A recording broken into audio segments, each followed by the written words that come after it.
శబరికొండ స్వామి మా మురవినవేమి వరాలిచ్చి మమ్ము కరుణించవేమి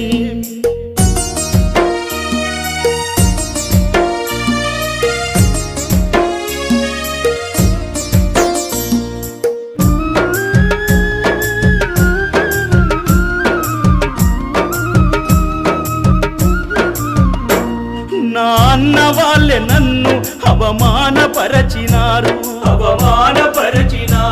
కొట్టాలివని ఆలిని ఎగతాళి చేసినారు ఎగతాళి చేసినారు తమ పెళ్లి